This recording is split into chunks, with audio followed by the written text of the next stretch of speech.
Hi hello welcome to E96 entertainment. నేను మీ సౌమ్య. ప్రస్తుతం మన ముందు అడ్వకేట్ గారు ఉన్నారు, రాజేష్ కుమార్ గారు. సో ప్రస్తుతం ఓయో హోటళ్లపై కార్పొరేట్ల చర్చ. రాత్రికి రాత్రే నార్మల్ ఇండ్లను కూడా కమర్షియల్గా మార్చేస్తున్నారు అంటూ ఒక చర్చ అయితే నడుస్తుంది ప్రస్తుతం. వాటి గురించే మాట్లాడడానికి మనం వచ్చాము. ఒకసారి సార్తో మాట్లాడదాం. నమస్తే సార్. నమస్కారం అండి. ప్రస్తుతం ఈ ఓయో హోటళ్ల పైన తనిఖీలు చేస్తున్నారు. దాంతో పాటుగా మనం కొన్ని కేసులు కూడా చూస్తూనే ఉన్నాం. ఒక అతను వెళ్ళి వాళ్ళ గర్ల్ ఫ్రెండ్ని అందులో చేసి చంపేయడం కానీ ఇలాంటివి చాలానే చూస్తున్నాం. ఇంకోటి ఏంటంటే నార్మల్ ఇండ్లను కూడా కమర్షియల్గా మార్చేస్తున్నారు అని చెప్పేసి వింటూ ఉన్నాం. వాటిపైన సీరియస్ యాక్షన్ తీసుకోవాలి అంటూ కొంతమంది కార్పొరేటర్లు అయితే చర్చ చేస్తున్నారు. దీని గురించి మీరేమంటారు అసలు? నమస్కారం అండి. మీరు ఇప్పుడు అన్న క్వశ్చన్ అయితే ప్రజెంట్ జస్ట్ ఒక 1 hour back present GHMC greater Hyderabad municipal corporation council సమావేశాలు నడుస్తున్నాయి. ఇది 3rd డే 2nd డే మామూలుగా. దీంట్లో ఏంటంటే కార్పొరేటర్లు హైదరాబాద్ లో 150 కార్పొరేట్ డివిజన్లు ఉన్నాయి, 150 కార్పొరేటర్స్ ఉన్నారు. వీళ్ళందరూ GHMC మొత్తంలో ఓయో హోటల్స్ గల్లీ ఇప్పుడు మామూలుగా సోమాజిగూడ అనేది the highest commercial area in the south India. అక్కడ ఓయో హోటల్స్ కాకుండా గల్లీల్లో బస్తీల్లో కూడా ఓయో అంటే హోటల్స్ పెట్టుకొని ఓయోలో ఇప్పుడు ఓయో మామూలుగా హోటల్స్ లో ఒక హోటల్లో ఒక అబ్బాయి ఎంటర్ అవ్వాలి అంటే ఆయన ఆధార్ కార్డు చూపించాలి, ఆయన పర్పస్ ఏంది ఇవన్నీ కూడా చూపించాలి. ఒక అమ్మాయి కూడా ఒక అమ్మాయి అబ్బాయి వెళ్ళాలంటే వాళ్ళ కప్పుల మ్యారేజ్ సర్టిఫికెట్ ఉందా ఇవన్నీ కూడా వాళ్ళు రికార్డ్ చేసుకొని వస్తారు. దాని తర్వాత ఒక అమ్మాయి సింగిల్ అమ్మాయికి చాలా మంది హోటల్స్ అనేటివి రూమ్ ఇవ్వడానికి చాలా మంది నిరాకరిస్తారు. కానీ ఒకవేళ నిజంగా అది ఇంతకుముందు ఇష్యూ అయిందే దాన్ని మాత్రము కోర్టులలో సవాల్ చేసి ఒక సింగిల్ అమ్మాయికి రూమ్ కూడా ఇవ్వాలి, ఎందుకంటే వాళ్ళు కూడా ఉమెన్ ఎంటర్ప్రైనర్స్ అవుతున్నారు చాలా మంది అని ఆర్డర్స్ తెచ్చుకున్నారు. ప్రజెంట్ ఓయోలో అంటే ఓయోలో అని కాదు, నార్మల్ హోటల్స్లలో కూడా సింగిల్ అమ్మాయికి ఏ పర్పస్ మీద వచ్చారు, వాళ్ళ ఆధార్ కార్డ్ ఏంటి, వాళ్ళ కాంటాక్ట్ ఏంటి, డిఫరెన్స్ ఏంటి, కేర్ ఆఫ్ ఏంటి అవన్నీ తీసుకొని ఇస్తున్నారు. కానీ ఇప్పుడు ఇది మామూలుగా బుకింగ్ ప్రొసీజర్. ఓయోలో ఏంటి, ఓయో 040 సమ్ నెంబర్ ఉంటుంది, పలానా నా అడ్వాన్స్ సపోజ్ 1000 రూపీస్ బుక్ అంటే ఏంటంటే వాడు ఇక్కడ ఓయో హిమాచల్లోనో ఢిల్లీలోనో బెంగళూరులోనో కూర్చుంటారు కార్పొరేట్ ఆఫీస్లో. ఇక్కడ ఎవరి ఆధార్ కార్డుతో సంబంధం ఉండదు. 3 to 4 టైప్స్ ఆఫ్ హోటల్స్ ఉంటాయి. అంటే కొన్ని హోటల్స్ లో అబ్బాయి అమ్మాయి ఆధార్ కార్డు ఐడెంటిటీతో అలో చేసేటివి, అబ్బాయి అంటే ఒక అబ్బాయి ఐడెంటిటీతో మిగతా అమ్మాయిలను కూడా అలో చేసే ఐడెంటిటీ హోటల్స్. దీంట్లో 2 to 3 టైప్ ఆఫ్ కేటగిరీ ఓయోస్ ఉంటాయి అనమాట యాక్చువల్గా. దాని తర్వాత ఓన్లీ అమ్మాయిలను అలో చేసే ఓయో కేటగిరీస్ ఉంటాయి. వీటన్నింటినీ కూడా ఒక క్లయింట్ ఓయో కాల్ చేసి మాకు ఈ కేటగిరీ కావాలి అంటే ఆయన రిక్వైర్మెంట్ ప్రకారం సపోజ్ అమ్మాయి ఐడెంటిటీ బయటికి రావద్దు అంటే ఏదైనా ఆధార్ కార్డ్ ప్రొడ్యూస్ చేస్తే వాళ్ళు అలో చేస్తారు. అంటే ఏంటి, ఇప్పుడు దీంట్లో ఒక బిజినెస్ పర్పస్ గానో, ఒక స్టడీ పర్పస్ గానో, ఒక ఎగ్జామ్ పర్పస్ గానో చాలా మంది ఊర్లలో నుంచి వచ్చి స్టేకి ఉంటారు.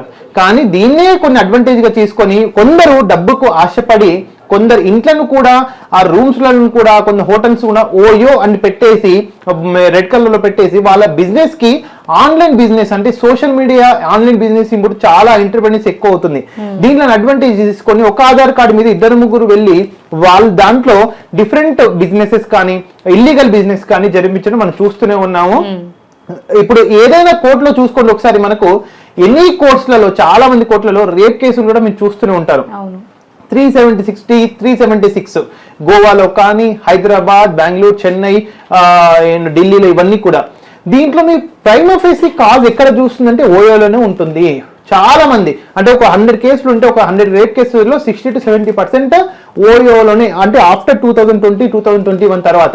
సో ఇవన్నీ ఏంటంటే ఈ ఓయోల్లో ఈ అథెంటికేషన్ ప్రొసీజర్, ఎంట్రీ ప్రొసీజర్ అనేది ఒక సిస్టమేటిక్ గా లేదు. కాబట్టి అదర్ జెండర్స్ ని ఒక జెండర్ ఇంకొక జెండర్ ని అడ్వాంటేజ్ తీసుకొని ఈ రేప్ కి ఒక అంటే ఏంటి వాళ్ళు సెక్షువల్ గా కన్సర్న్స్ ఉన్నా వాళ్ళని మోసం చేయడానికి ఓయో అనే ప్లాట్ఫామ్ ని వాడుకొని అంటే ఒక జెండర్ కి అన్యాయం చేస్తున్నారు. కాబట్టి వాళ్ళు అంటే వాళ్ళు రియలైజ్ అయ్యి ఒక 1 year తర్వాత కానీ 6 months తర్వాత కానీ ప్రైమ్ ఆఫీస్ ని బేస్ చేసుకొని ఒక పోలీస్ కంప్లైంట్ పెడితే అది కంప్లీట్ గా రేప్ కిందకి వస్తుంది. ఎందుకంటే సెక్షువల్ గా ఆల్రెడీ ఎక్స్ప్లాయిట్ అయినట్టు.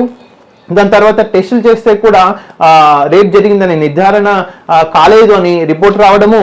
సో ఇవన్నీ కూడా ఈ ఓయోలో ఎంట్రీ సిస్టమ్ అనేది సరిగా లేకుండా జరుగుతుందని మనము ఒక ఎవిడెన్స్ కూడా ఉన్నాయి, చాలా ఉన్నాయి. 100 దాంట్లో ఒక 60 to 70 రేప్ కేసెస్ లో ప్రైమ్ ఆఫీస్ ఓయోలో ఉంటుంది యాక్చువల్గా.